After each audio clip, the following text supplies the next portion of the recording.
Welcome to Cheat Sheet Tales, where secrets slip, lies unravel, and the truth always has a twist. Real stories, raw confessions, shocking betrayals. Drop a comment if you've ever caught a red flag too late. Now, let's get into today's tale. The treeing streets of the Maple Ridge district in suburban Arlington, Virginia, were bathed in the gentle afternoon light of the May sun. Elena Reed sat in the driver's seat, guiding her Volvo into the stone-paved driveway of her home. She checked her appearance in the mirror and smoothed her slightly disheveled chestnut hair. Having finished a long day's work on the eve of her birthday, a small sense of accomplishment showed on her face. Elena was respected in the area as the manager of Forever, Elegant, a high-end jewelry shop. The gems she selected always seemed to shine brighter, and her advice earned tremendous trust from wealthy customers. "I'm home," she called out as she opened the front door, the sunset light streaming through the floor. Two-ceiling windows bathed the white walls of the living room in a soft orange glow. The spacious living room reflected the aesthetic sense of her husband Mark, an architect in every corner. The minimalist yet warm design was particularly her favorite. Among his works, "Welcome home, Caro." Mark's voice called from the kitchen, followed by his appearance. Her husband, standing over 6 feet tall with closely cropped black hair and an ever-gentle gaze, was wearing a white apron, even after 12 years since they met and 10 years of marriage. Elena still found herself moved by his presence. "Something smells wonderful," she said. "It's your birthday eve dinner." Mark smiled. "We'll celebrate at the restaurant I booked tomorrow, but tonight I wanted it to be just the two of us." Elena approached her husband and gave him a light kiss. Their life was stable and fulfilling, a beautiful home in an upscale neighborhood, a relationship built on mutual respect and careers they were both passionate about. If there was one wish that hadn't been granted, it was having a child. Despite several attempts, doctors had told them it might take time. Still, they hadn't given up hope and lived each day with gratitude for their current life. "Oh, by the way," Mark said, "Sabrina called. She's coming. Tomorrow night, for your birthday." Elena frowned. "My sister." That's unusual. While Sabrina and Elena looked alike, their personalities and lifestyles were polar opposites, where Elena was steady and goal-oriented. Sabrina was impulsive and jumped from job to job. She had recently mentioned starting work at a high-end boutique called Larm, but no one knew how long that would last. "How is she doing lately?" Elena asked with a slight shrug. "She seemed fine," Mark answered. "While chopping vegetables, she said she's prepared a special present for you." "Well," Elena's expression showed surprise. "That's unusual." Sabrina giving presents, the sisters' relationship was complicated. From childhood, there had been a subtle sense of competition between them.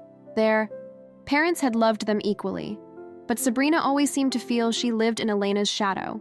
While Elena graduated college, secured a stable job, and married a wonderful man, Sabrina's life remained unsettled, though they maintained the appearance of close sisters.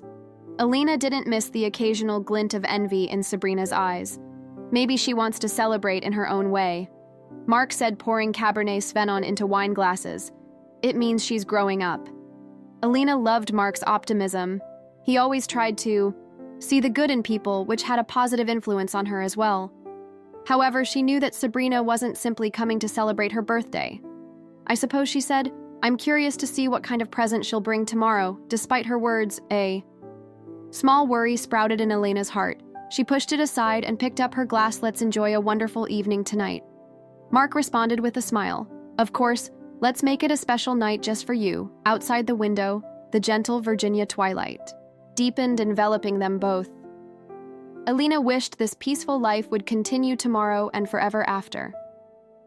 On Elena's birthday night, she was relaxing with Mark in the living room. Outside, rain had begun to fall, creating a pleasant background sound as it tapped. "Can you imagine making $10,000 a month just from YouTube, all from home?" "That's exactly what I did with It Stories." No face, no voice check. A link in the description. If you're curious, against the windows. They had enjoyed lunch at the French restaurant Lucille that they had reserved and were now spending a peaceful evening at home. The doorbell rang and Elena checked the clock. 7:30. "It's Sabrina," she said as she stood up. As usual. She can't be on time. When she opened the door, there stood Sabrina, dressed in an elaborate dress. Her hair was cut in the recently fashionable short bob style, and her makeup was perfect. She had a flashiness that was the complete opposite of Elena. "Happy birthday," Sabrina exclaimed, giving Elena an exaggerated Hug, she smelled of expensive perfume. Did you have a lovely day? Yes, very much, Elena answered with a smile. Thank you for coming. Sabrina entered the living room and gave Mark a special smile. Hey, Mark, handsome as ever. Good evening, Sabrina. Mark responded politely. His expression was calm, but Elena sensed a slight tension in the air. Now it's present time. Sabrina pulled out a small blue velvet box. I picked something special. Elena took the box and opened it. Inside gleamed a beautiful platinum bracelet. It featured delicate craftsmanship with small sapphires and diamonds arranged throughout. It was clearly an expensive item, Sabrina. This is. Elena was at a loss for words. It's beautiful, but such an expensive gift. It's a custom piece. Sabrina smiled. There was something unfathomable in that smile. Be sure to wear it. Mark peeked into the box and momentarily showed a hard expression.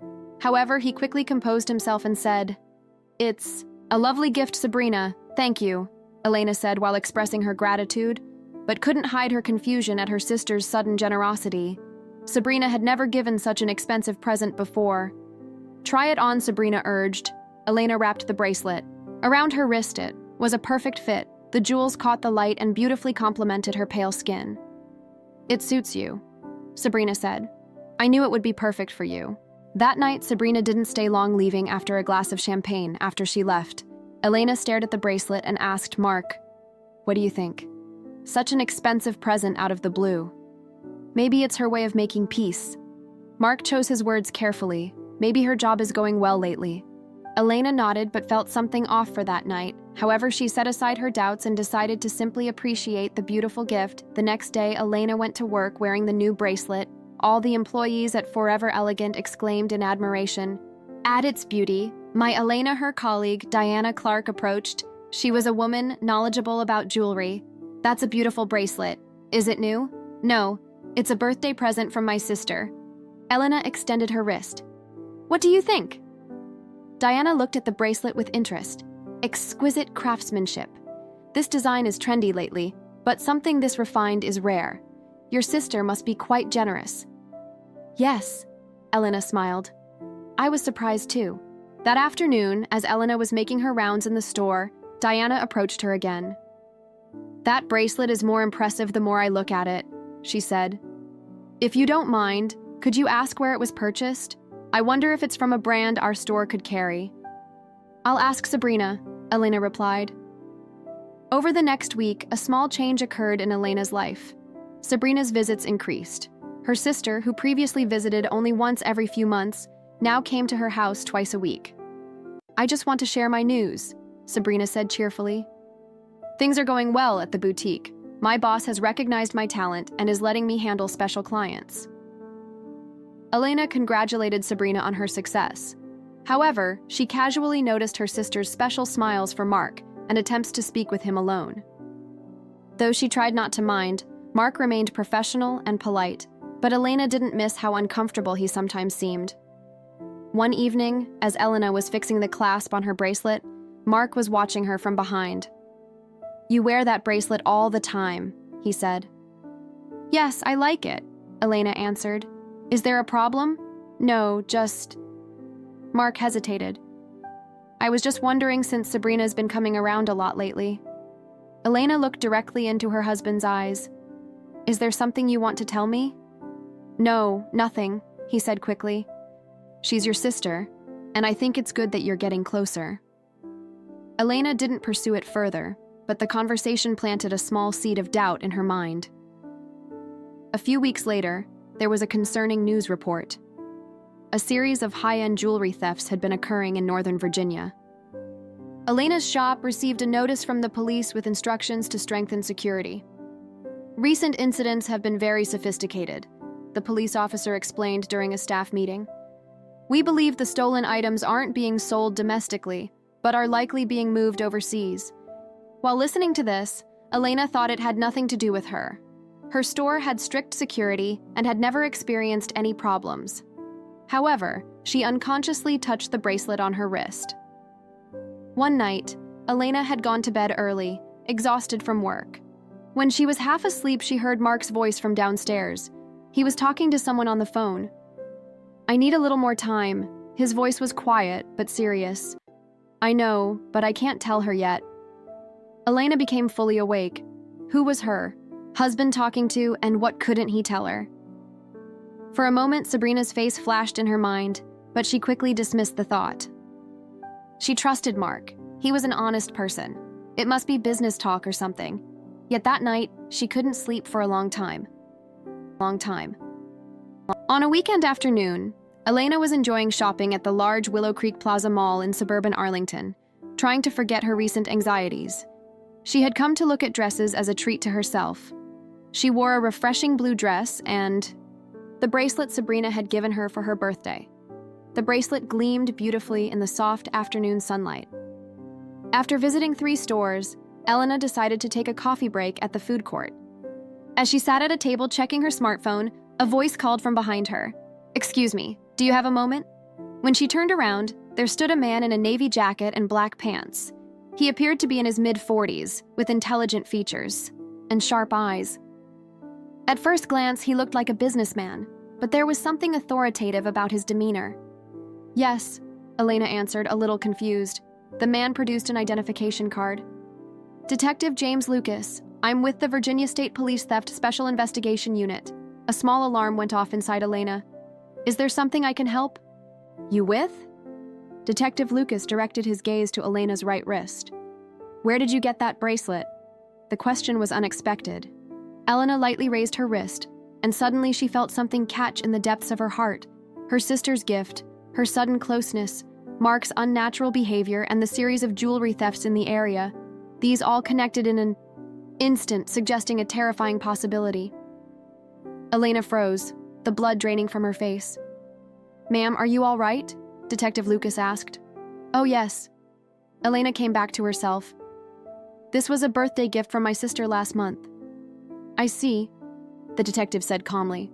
"Pardon me, but may I see your identification? And would you allow me to take a photo of that bracelet?" Elena pulled out her driver's license from her wallet with shaking hands. "Is there a problem?" Detective Lucas noted the information from the license and took several photos of the bracelet with a digital camera. He was particularly meticulous about photographing the clasp area. "This bracelet closely resembles one that was stolen from a high-end jewelry shop called Diamond Rouge in New York last month," he quietly informed her. Elena's heart nearly stopped. "Stolen? There must be some mistake. This is a birthday present from my sister." "We're investigating that possibility as well," the detective said. "Could you provide your sister's contact information? And would you mind coming to the police station to discuss this further?" Noticing curious glances from nearby tables, Elena felt her cheeks burning with embarrassment and fear. "Of course. I'll cooperate," she answered in a small voice. The police station was about a 15-minute drive from the shopping mall.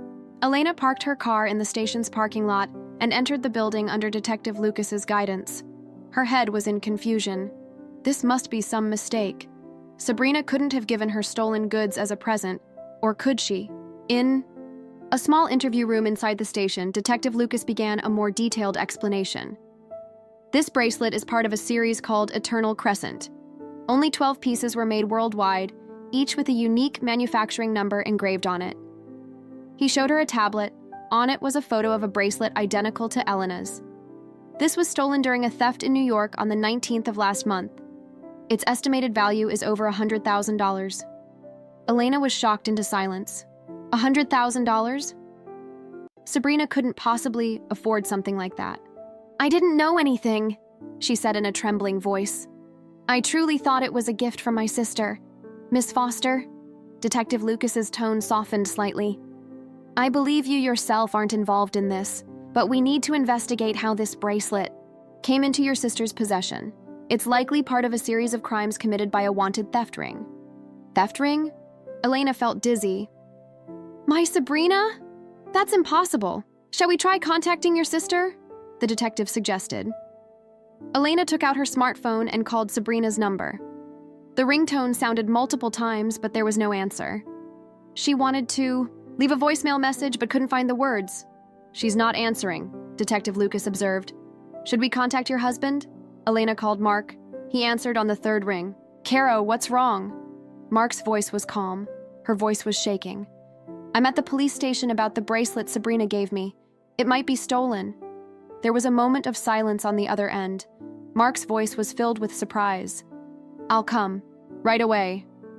"Which police station?" Detective Lucas continued his explanation while operating his tablet. Thefts of this series have been occurring along the East Coast for the past 6 months. The methods are very sophisticated, using advanced techniques like hacking security systems. Minutes later, Mark arrived at the police station. He was clearly distressed. "This must be some mistake," he said to Detective Lucas. "My wife is innocent. She's a jewelry shop manager. If she knew it was stolen, she would never wear it." "I believe you're right," Detective Lucas replied calmly. "However, this bracelet is definitely stolen property. At this stage, due to insufficient evidence, we won't be detaining Mrs. Foster, but I'd like both of you to remain in town until the investigation is complete." The bracelet was confiscated as evidence, and Elena and Mark were allowed to return home in a form of provisional release. In the car, Elena covered her face with trembling hands. "This is a nightmare," she said, crying. "Why would Sabrina?" Mark put one arm around her shoulders. "We don't know yet. We should give her a chance to explain." However, Elena was beginning to have the terrible suspicion that her sister had used her. Why wasn't Sabrina responding to communications? And Mark's late-night phone call, was that related? On the way home, Elena called Sabrina multiple times, but all were forwarded to voicemail. In her anxiety and confusion, she began to fear what would become of her life from now on. The next morning, Elena awoke with dark shadows under her eyes. All night, she had alternated between fragments of sleep and anxious thoughts. Mark was already up, making coffee in the kitchen. "Did you sleep at all?" he asked gently. Elena shook her head. Still no word from Sabrina. "None," Mark said. "I tried, calling several times too, but there's no response." Elena took a sip of coffee and steeled her resolve. "I'm going to her apartment." "I'll come with you," Mark suggested. They headed to Sabrina's apartment, which was in a converted old building a little away from the center of Arlington. Standing in front of Unit 302 with its vivid red door, Elena rang the doorbell. There was no answer. She knocked several times, but still no response. "Sabrina, are you there?" Elena called out loudly. At that moment, the neighboring door opened, and an elderly woman poked her head out. "If you're looking for her, she doesn't live here anymore," she said. "What?" Elena was surprised. "Since when?" "About 3 days ago. She packed up and left. No moving company came, so I guess she didn't have much to take." The woman continued. "She wasn't one to socialize much, but she was in quite a hurry that day. There was a man with her too." "What kind of man?" Mark asked. "Tall, with a foreign accent, handsome, European, I think." Elena and Mark exchanged glances. Sabrina had hurriedly left with a man, and this happened just days before the bracelet was discovered to be stolen. This couldn't be a coincidence. Back in the car, Elena said in a trembling voice, She knew. She knew the police were starting to move. We still don't know." Mark tried to comfort her, but his voice lacked conviction. Upon returning home, Elena immediately opened her laptop. "I'm going to investigate myself," she said with determination. First, she checked Sabrina's social media. Though not usually very active, when carefully examining posts from the past few months, she made an interesting discovery. 6 months ago, Sabrina had posted photos of a trip to New York. There was a mention of someone with the initial R, thank A. "You for a wonderful weekend in New York. You make everything possible." Going further back, a name, Nicholas, appeared several times. There were no photos, but from the comments, it was clear he was a foreigner. Elena began searching this name on the internet. After combining various keywords, she discovered a shocking article. In an article headlined, "Members of International Art and Jewelry Theft Ring Wanted in Multiple Countries," there was a name, Nicholas, a Frenchman, described as a member of an international criminal organization specializing in high-end jewelry theft. "Mark," Elena exclaimed, "look." Mark stood behind her looking at the screen. The blood drained from his face. "No way." He was at a loss for words. Sabrina, why would you do something like this? Tears welled up in Elena's eyes. The next day, Elena contacted Detective Lucas and shared her findings. Though surprised, the detective promised immediate investigation. Good research, the detective said. This Nicholas is indeed on our list. Please let me know if you have more information about his relationship with your sister. That night, Elena decided to organize Mark's study. For some reason, he had been absent lately, and she was driven by an impulse to find some clues. While tidying papers on the shelf, she found an old album tucked away in the back, perhaps from Mark's college days. She casually flipped through the pages, and then she stopped at a shocking photograph. There were Sabrina and Mark, arms linked, laughing together. The date on the photo was before Elena and Mark had met. Sabrina's smile was brighter than Elena had ever seen, and Mark looked relaxed. Looking at the back of the photo, she saw a date and the words, "I'll never forget you."